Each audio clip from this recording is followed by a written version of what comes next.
2 दिन गुजर गए लेकिन हादसे ऐसे हुए हैं कि आज भी लोगों के आंसू थम नहीं रहे हैं। जिसने अपना सब कुछ खो दिया, जिन्होंने अपने सपनों को, अपने बुढ़ापे के सहारे को खो दिया, वो आज पूछ रहे हैं कि जिस बेटे की सलामती के लिए मां निर्जला व्रत कर रही थी, वही बेटा इसी व्रत में सिस्टम की लापरवाही का भेंट चढ़ गया। आखिर ये कैसी तैयारी थी? मुख्यमंत्री जी और डिप्टी सीएम साहब, आप संवेदना के आंसू तो बहा रहे हैं, लेकिन सवाल यह है कि आपने तैयारी कैसे की? 1, 2, 10, 15, 25, 35, 40, पूरे 46 लोगों की मौत। ये कोई मजाक नहीं है साहब, ये आपकी तैयारियों पर सवाल उठ रहा है। यह पूरा घटना पूरे बिहार में पिछले 48 घंटे में हुआ और सिस्टम बस अनुग्रह राशि का मुआवजा का ऐलान और जिन लोगों का सपना भविष्य उजड़ गया, उनके आंसू पोंछेंगे 4 लाख के भुगतान के साथ। मुख्यमंत्री जी, आपको बहुत चिंता होती है बिहार की। आप तो संवेदनशील हैं, लेकिन संवेदनहीनता की यह परिकाष्ठा सिस्टम की कैसे निकलकर सामने आ रही है? साहब बताइए, बिहार के औरंगाबाद, बिहार के अलग अलग जिलों में एक साथ कई बच्चे डूब गए, कई लोग डूब गए, लेकिन सरकार की तरफ से अगले दिन एक प्रेस नोट जारी कर दिया गया कि मुख्यमंत्री और सिस्टम के लोग इस घटना से बेहद ही आहत हैं।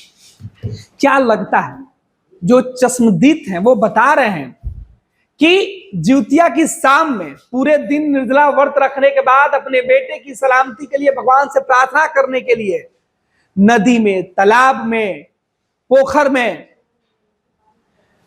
दर्जनों महिलाओं के साथ सैकड़ों लोगों की उपस्थिति में डुबकी लगा रहे थे। तब तक मालूम पड़ा कि कोई बच्चा डूब रहा है, कोई अपने से दूर जा रहा है।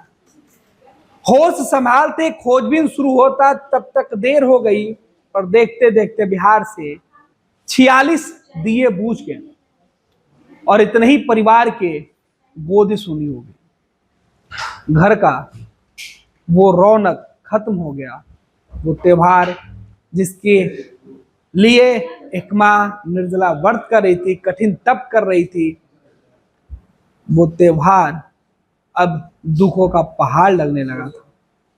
इधर बिहार के डिप्टी सीएम सम्राट चौधरी पटना पहुंचते हैं। पटना एयरपोर्ट पर पूछे गए सवाल के जवाब में कहते हैं उन्हें इस बात का बेहद ही दुख है।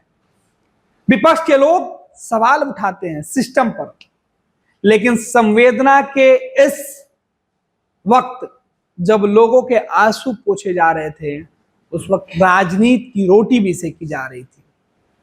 किसी के घर का चिराग, किसी का चूल्हा बुझ रहा था, दूसरे तरफ सियासत में एक दूसरे के खिलाफ लोग आग उगल रहे थे।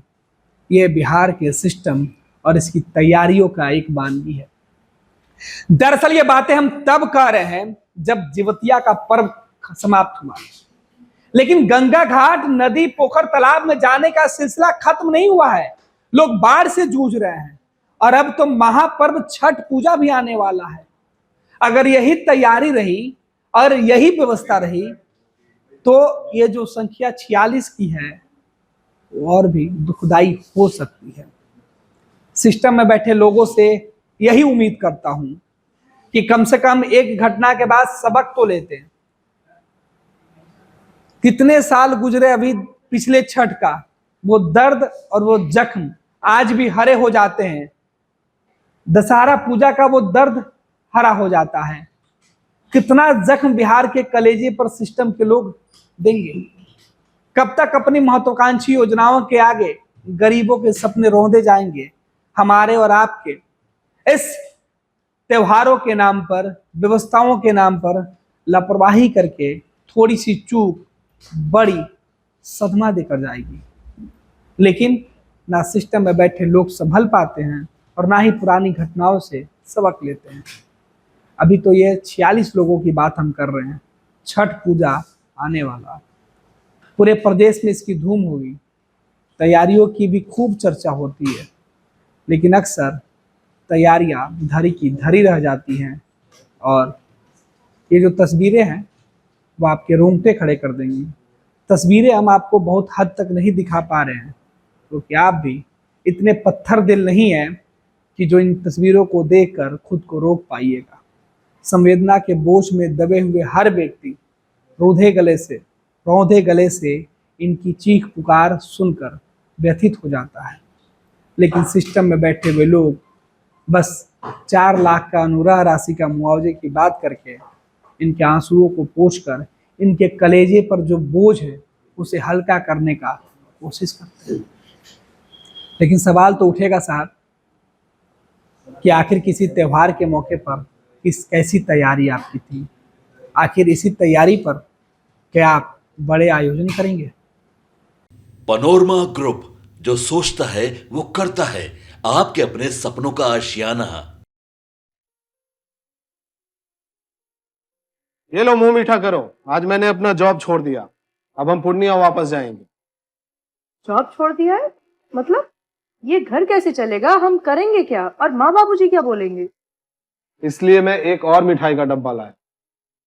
अपने बिजनेस के लिए लोन अप्रूव हो गया। अरे लोन अप्रूव हो गया वो तो ठीक है, लेकिन पूर्णिया में हम रहेंगे कहाँ? अपना घर भी तो नहीं है वहां। इसलिए तो एक और मिठाई का डब्बा अलग से लाया हूं। हमने पूर्णिया में घर ले लिया है, पूर्णिया के ई होम्स पैनोरमा में। पूर्णिया में पैनोरमा ग्रुप लेकर आए हैं ई होम्स पैनोरमा। बड़ा घर, आलीशान जिंदगी और अत्याधुनिक सुविधाओं के संग। अरे अरे, अब क्यों मुंह मीठा करवा रही हो? क्योंकि हम घर वापसी जो कर रहे हैं। घर वापसी की खुशी पूर्णिया में ई होम्स पैनोरमा के संग। E homes panorama, luxurious lifestyle redefined.